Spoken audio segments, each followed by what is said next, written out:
Hey to world, this is Shubham. तो आज का जो हमारा टॉपिक है वो है हैश टेबल का कस्टम क्लास। तो इसमें तुम्हारे पास 4 पॉइंटर तुम्हारी स्क्रीन में तुम्हें दिख रहे होंगे। तो ये चारों ही डिस्कस करने हैं। पिछली वीडियो में हमने कोलिजन डिस्कस करा था जहाँ पे हमने एक नोड की बात करी थी, ठीक है। तो वो चौथा पॉइंट जो इसमें है वो सबसे पहले मैं तुम्हारे साथ डिस्कस करना चाहता हूँ ताकि तुम उसका विजुअलाइजेशन पहले कर लो और चीज़ें ज़्यादा बेटर क्लियर हो जाए, ठीक है। तो पिछली वीडियो तक हमने ये देखा था कि हमारे पास अगर कोई एक हैश टेबल प्रेजेंट है, ठीक है, और उस हैश टेबल में हमारे पास इस तरीके के कॉलम्स बने हुए थे 0 1 2, ठीक है। उससे हमने एक अपना नोड लिंक करवाया था। तो नोड जब हमने लिंक कराया था उसमें एक की थी, ठीक है, और उसकी एक वैल्यू थी। तो अगर इसका विजुअलाइजेशन अगर तुम्हें दिखाऊं तो इस नोड में 3 चीज़ें प्रेजेंट हैं। सबसे पहले तो एक की प्रेजेंट है, ये, ठीक है, उसकी एक वैल्यू है और उसके साथ एक नेक्स्ट वेरिएबल है। और ये सब इंक्लूड किसके अंदर होता है?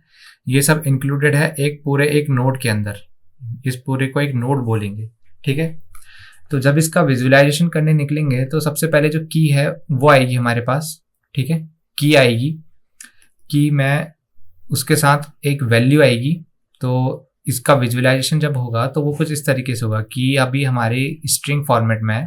तो स्ट्रिंग में आएगा हमारा नट्स, ठीक है, और उसका इंटीजर टाइप की वैल्यू है, ठीक है। यहाँ पे तुम की भी लिख सकते हो अंडरस्टैंडिंग के लिए, और उसमें इंटीजर वैल्यू है, ठीक है। तो ये हो गई हमारी वैल्यू। और उसके बाद एक हमारे पास पॉइंटर है जो नोड टाइप का है, नेक्स्ट, ठीक है। तो ये नॉर्मल लिंक लिस्ट से डिफरेंट है। यहाँ पे तुम देख सकते हो, यहाँ पे एक जो की वाला कॉन्सेप्ट है ये थोड़ा नया आ गया है, ठीक है।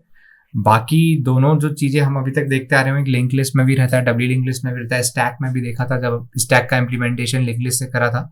तो ये उसका एक बेसिक विजुअलाइजेशन है जो हमने अभी यहाँ पे करा, ठीक है। अब इसमें इतना एम्फेसिस मैं इसलिए कर रहा हूँ क्योंकि ये जब बनाएंगे ना तो इसका बैकग्राउंड तुम्हें क्लियर होना चाहिए कि ये पीछे से दिख कैसा रहा है, क्योंकि कंपाइलर तो तुमको दिखाएगा नहीं।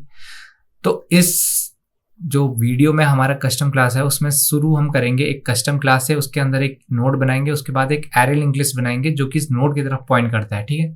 तो इसकी एक एल्गोरिथम दे देता हूँ मैं तुमको जल्दी से। तो जो हमारा मेन क्लास होगा वो रहेगा पब्लिक क्लास, ठीक है, पब्लिक। उसको मैं नाम दे दूंगा अपना हैश HT दूंगा, क्योंकि ये कॉन्फ्लिक्ट नहीं होना चाहिए जो जावा के अंदर क्लास प्रेजेंट रहती है। हैश T दूंगा इसको मैं अपना नाम, ठीक है। ये मेरी पूरी की पूरी यहाँ तक क्लास रहेगी, ठीक है। इसके अंदर जो सबसे पहला चीज मैं तुम्हारे साथ डिस्कस करूंगा वो है एक नोड क्लास, जो कि हमारी इनर क्लास भी होती है, अभी तक बनाते आ रहे हैं, ठीक है। तो क्लास नोड ऊपर हम ऑलरेडी डिस्कस कर चुके हैं कि नोड क्लास हमारा दिख कैसा रहा है, ठीक है। तो नोड क्लास के अंदर हमने 3 चीज़ें देखी थी। एक तो हम सबसे पहले की स्टोर कर रहे हैं अपनी, ठीक है, तो मैं की लिखूंगा। दूसरी चीज़ हम लोग क्या कर रहे हैं, एक वैल्यू ले रहे हैं, इंटीजर टाइप की वैल्यू जो कि वैल्यू स्टोर करवा रहा है, और एक नोड टाइप का ही हमारा नेक्स्ट पॉइंटर है, ठीक है। ये नेक्स्ट पॉइंटर है हमारा। तो ये तो हो गई हमारी इनर क्लास, ठीक है। अब इनर क्लास के अंदर ही हम आज तक एक कंस्ट्रक्टर भी बनाते आ रहे हैं जो कि इन वैल्यूज को सेट करता है, ठीक है। तो इस कंस्ट्रक्टर को बनाने के लिए मैं इसके अंदर 3 चीज़ें डालूंगा, बेसिकली 2 चीज़ें सेट करूंगा, और तीसरा ये जो नेक्स्ट होता है ये तो ऑटोमेटिकली सेट हो ही जाता है। तो होता क्या है, अगर मैं कंस्ट्रक्टर बनाऊं इसका तो वो नोड का ही कंस्ट्रक्टर बनेगा, 2 वैल्यू लेगा अपने अंदर। पहली होगी की और दूसरी होगी उसकी वैल्यू, ठीक है।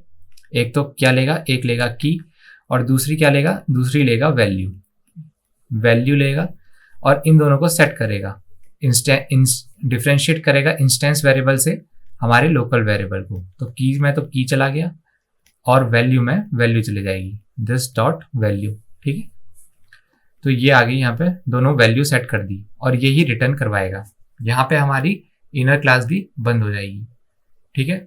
अब इनर क्लास बंद हो गई है, तो इनर क्लास बंद हो गई है तो उससे पहले हमको कुछ वेरिएबल्स भी चाहिए होंगे, ठीक है, क्योंकि हमको एक एरे भी बनाना है। हमारा सेकंड पॉइंट वही था, अगर सेकंड पॉइंट पे आओ दोबारा, एक इनर क्लास थी, एक कस्टम क्लास हमने क्रिएट कर दी हैश टेबल नाम से, इनर क्लास नोड की बना दी। अब एक एरे लिंक लिस्ट बनानी है, लेकिन उससे पहले एरे बनाने से पहले हमको साइज भी चाहिए होता है, ठीक है। तो 2 वेरिएबल ले लेंगे। अभी के लिए इसको डायनेमिक न रखते हुए हार्ड कोड कर देता हूँ प्राइवेट इंट जो उस एरे का साइज होगा उसको 7 लिख देता हूं, ठीक है। और जो एरे होगी वो किसके तरफ पॉइंट करेगी, वो करेगी नोड की तरफ। तो किस टाइप का बनेगा एरे, मेरा नोड टाइप का एरे बनेगा और उसका नाम दे देता हूं मैं डेटा मैप। डेटा मैप, ये 2 टाइप के वेरिएबल्स बनाए मैंने यहाँ पे, ठीक है। ये वेरिएबल्स बन गए। अब मैं बनाऊंगा अपना जो मेरी मेन क्लास का एरे है उसको बनाने जाऊंगा। तो एरे हम सभी को पता है एरे हम बनाते कैसे हैं। तो इसका एक कंस्ट्रक्टर बनाऊंगा इसी क्लास का। इसको थोड़ा जूम आउट करता हूं मैं पहले, ठीक है, तो ताकि क्लैरिटी भी ज़्यादा विजिबल हो। तो ये हमारी क्लास बनते आ रही है। इसी क्लास का हैश टी का मैं कंस्ट्रक्टर बनाऊंगा। यहाँ पे क्या होगा कंस्ट्रक्टर, कंस्ट्रक्टर कुछ इस टाइप का होगा, पब्लिक हैश टी ले, ये अपने अंदर कोई पैरामीटर नहीं लेता है। डेटा मैप जो मैंने यहाँ पे मैप करा है, कहाँ पे, जो वेरिएबल बनाया ऊपर ग्रीन कलर से, डेटा मैप, ये क्या करता है, एक नया नोड बनाएगा नोड टाइप के एरे में, और उसका साइज क्या होगा जो हमने ऊपर ही डिफाइन करा हुआ है। इसको बाद में डायनामिक कर लेंगे, पर अभी के लिए हम इसको ऐसे ही रखेंगे, ठीक है। तो इस तरीके का कुछ हमारी जो कस्टम क्लास है वो इस तरीके की दिखेगी पूरी की पूरी। इसका पूरा अभी क्या एंड टू एंड प्रोसेस है वो देखो। तो जब भी तुम कॉल करोगे हैश टी को, तो सबसे पहले तुम इस नोड को कॉल करोगे। नोड को कॉल करने के बाद तुम डायरेक्टली इसके कंस्ट्रक्टर में आओगे और इन वैल्यूज को सेट करोगे। किसको, की को और वैल्यू को। इस की को और इस वैल्यू को सेट करना शुरू करोगे। ये डायरेक्टली जाने के बाद जब तुमने ये कंस्ट्रक्टर कॉल करा था तो हैश टी के कंस्ट्रक्टर के पास जाएगा, यहाँ आएगा फ्लो और एक एरे डिफाइन करेगा डेटा मैप से, जो कि किस टाइप की है, नोड टाइप की है। क्लास इस नोड टाइप की एरे बनाएगा और उसका साइज कहाँ डिक्लेयर्ड है, उसका साइज यहाँ डिक्लेयर्ड है। एरे का नाम कहाँ डिक्लेयर्ड है, डेटा मैप टॉप में डिक्लेयर्ड है, ठीक है। तो इस तरीके की कुछ हमारी क्लास दिखेगी, कस्टम क्लास जो होगी। इसके विजुअलाइजेशन में कुछ इशू है तो वो बताओ, नहीं तो इसमें कुछ खास ज़्यादा कॉन्सेप्ट है नहीं। बस ये जो नोड इंटरनली दिखता है 3 पार्ट्स में, ये जानना तुम्हारा इंपॉर्टेंट है इसमें। बाकी नॉर्मल अभी तक जितना करते आए हैं हमने, स्टैक में देखा, नेटलिस्ट में देखा, बाकी सारा काम वैसा ही है। तो इसके अगली वीडियो में मिलेंगे जहाँ पे हम इसका कोड लिखेंगे।